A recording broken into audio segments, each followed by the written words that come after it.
start right now. Here's something you guys got to understand, right? In the beginning of the MMA media space, there wasn't a lot of opportunities for people such as Ariel Helwani. Ariel Helwani was a journalist for, I believe, the Syracuse University newspaper, because obviously it was part of his whole degree of going to that college and working on, let's say, papers for the school or writing sports and things of that nature.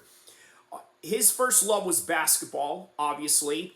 A big fan of the Knicks, and he'll let you know that right away. We're talking about Ariel Helwani, right?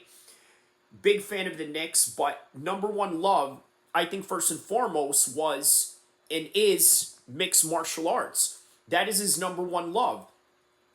And as a result of that number one love, he decided to pursue a career in mixed martial arts media coverage that really was not feasible in terms of what he could have made as a basketball journalist. Could he have easily made it and worked for a basketball team, worked for, let's say, TNT Sports, which he's already doing right now on the WWE and the boxing and the UFC side?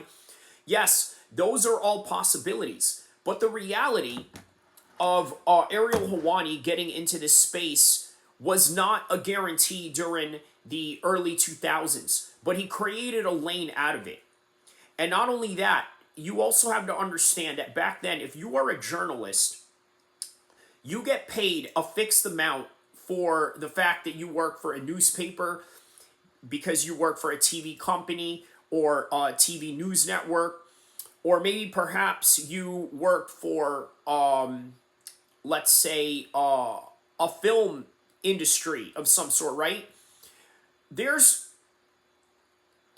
coverage, and not only that, there is guaranteed pay within a fixed price, right? Well, nowadays, that's not a guarantee, because the reason why he left MMA fighting was because of a contractual dispute. And what can I tell you about the contractual dispute? Number one, he wanted more money than what he expected out of what they are offering him. Why is that? Because Ariel Helwani is a guy who literally opened up the lane for MMA media in terms of not only in terms of the mainstream side of things, such as people with Brett Okamoto, what's her name? I forgot that girl's name. She's the blonde one. You guys know who I'm talking about.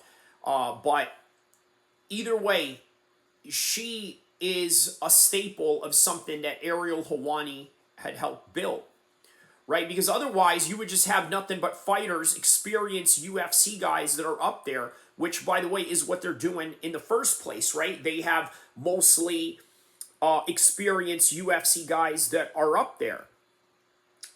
But the journalists right now are a dying breed, and the reason for that is for the same reason why you are seeing a conflict within MMA fighting and the contract negotiations they have going on with Ariel Helwani. In other words, what Ariel Helwani doesn't understand is there is an overhead cost.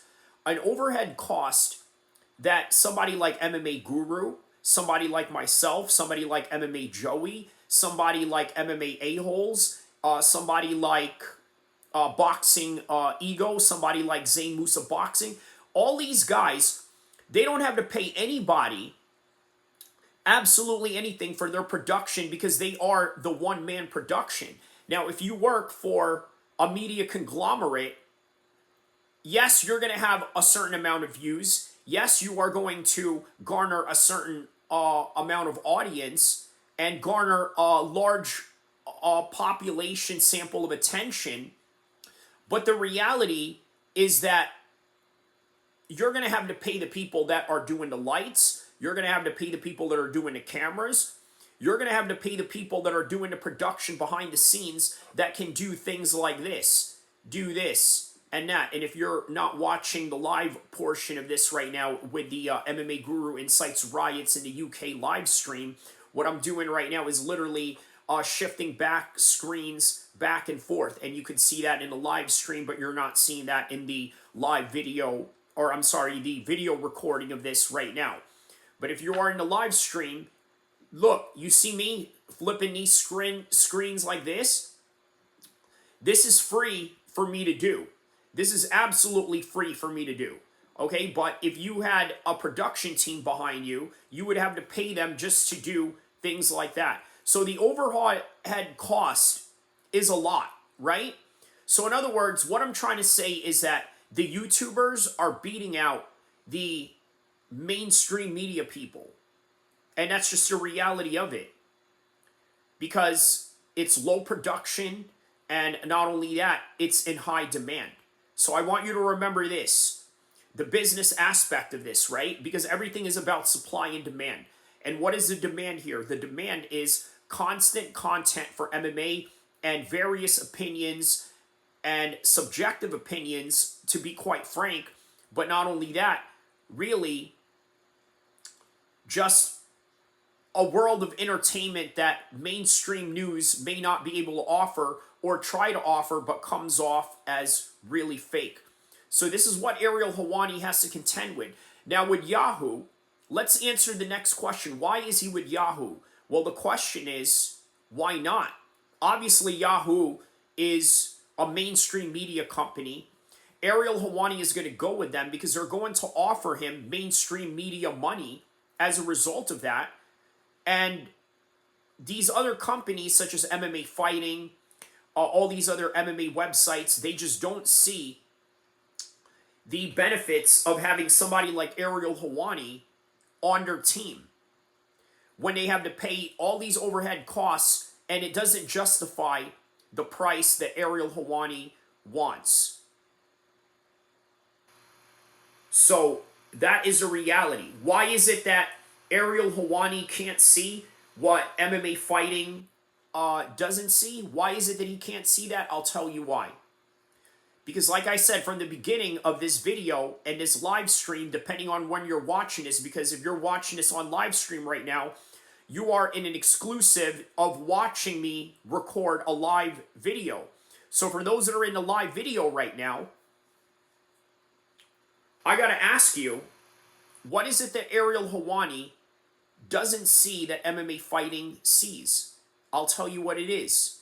Ariel Helwani thinks he's a bigger star than what he is, because in the beginning of the stream, I said that he is the co-founder of this space of MMA media. Whether it is YouTube media or whether it is mainstream media, he encompasses both lanes, Ariel Helwani. So therefore, his request of his salary is way higher and inflated than the realities of having to pay the overhead cost. Whereas where you have YouTubers, such as myself, MMA Guru, and the list goes on with the other names that I had mentioned, shout outs to all of them, the overhead cost literally costs almost nothing. And we collect all the revenue with whatever views that we get out of our content. And that's the reality of the situation. So don't forget to like and subscribe. I'm going to continue this live stream, and this is the end point of where I just recorded this video right now. So like and subscribe. Check out the live stream as well that is attached to this video. I'll see you guys on the next one. See you guys on the next one. Inshallah.